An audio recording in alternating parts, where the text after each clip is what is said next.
Mesdames, Messieurs, ces représentants des organes de presse, je vous remercie de votre présence à cette session particulière consacrée à la revue du portefeuille des projets financés par la Banque mondiale au Sénégal.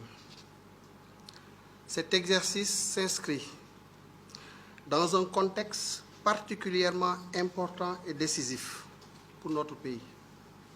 D'une part, nous préparons les prochaines assemblées annuelles du Fonds monétaire et de la Banque mondiale. Et d'autre part, nous sommes en pleine négociation du prochain cadre de partenariat pays avec la Banque mondiale.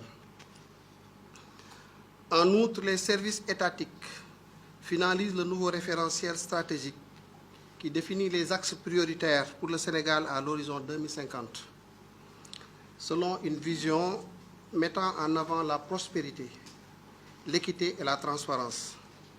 Il est donc impératif que notre portefeuille de projets soit orienté en fonction de nos nouveaux axes stratégiques afin de répondre aux priorités nationales et de garantir une meilleure allocation de nos ressources. Je voudrais également saisir l'occasion pour rappeler que cet exercice intervient peu après la présentation des résultats du rapport d'audit sur la gestion des finances publiques, commandité par les autorités, lequel exercice a été conduit en application de la loi 2012-22 du 27 décembre 2012 portant code de transparence dans la gestion des finances publiques. La production de ce rapport d'audit témoigne, si besoin en était, de notre ferme engagement envers une gestion rigoureuse, transparente et efficiente des finances publiques. Pour rappel, le Sénégal est le premier pays de l'UEMOA à avoir sacrifié à cette exigence du code de transparence. Comme vous l'avez constaté, dans la communication du gouvernement, le rapport met en évidence des insuffisances notoires et souligne des défis à relever pour optimiser l'usage efficient de nos deniers publics. D'ores et déjà, et dans l'attente de la réception des observations de la Cour des comptes, le gouvernement réaffirme sans équivoque sa volonté à améliorer la gouvernance financière et à renforcer notamment l'intégrité du cadre de gestion de la dette et du budget, afin d'éviter que pareille situation ne se reproduise par la mise en œuvre d'actions concrètes et bien identifiées. À cet égard, je puis vous assurer qu'une communication transparente et responsable sera engagée pour préserver la confiance des partenaires et du marché. C'est dans cet esprit de transparence et de responsabilité qui a toujours fondé la crédibilité de l'administration des finances que nous entamons aujourd'hui la revue de notre portefeuille de projets avec pour objectif de garantir que chaque projet contribue de manière stratégique, tangible et productive à la transformation économique et sociale du Sénégal. Cet exercice est également une opportunité de faire un bilan approfondi des projets en cours, d'évaluer leurs performances et de passer en revue les investissements réalisés dans le cadre de notre partenariat avec la Banque mondiale. Nous devons veiller à ce que ces projets soient alignés non seulement avec nos objectifs de développement à long terme, mais aussi avec les besoins immédiats de nos populations, en respectant les exigences de performance et de transparence que nous nous sommes fixés. Parmi les objectifs que nous examinons aujourd'hui, il est important de rappeler la diversité et la portée de notre portefeuille.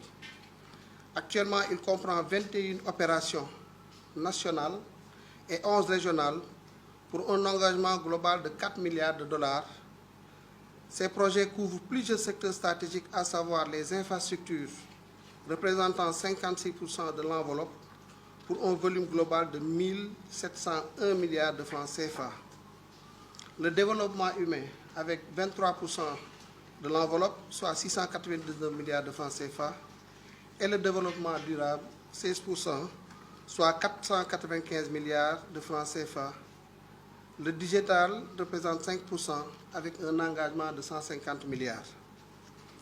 Cette répartition témoigne de la diversité des interventions, mais elle doit également être évaluée minutieusement à la lumière des priorités nationales. En effet, le contexte actuel nous appelle à réorienter nos actions et à aligner notre portefeuille avec les nouvelles priorités du Sénégal. La nouvelle stratégie nationale de développement 2025-2029, qui s'inscrit dans la vision Sénégal 2050, nous impose de revoir notre approche pour une transformation économique et sociale durable.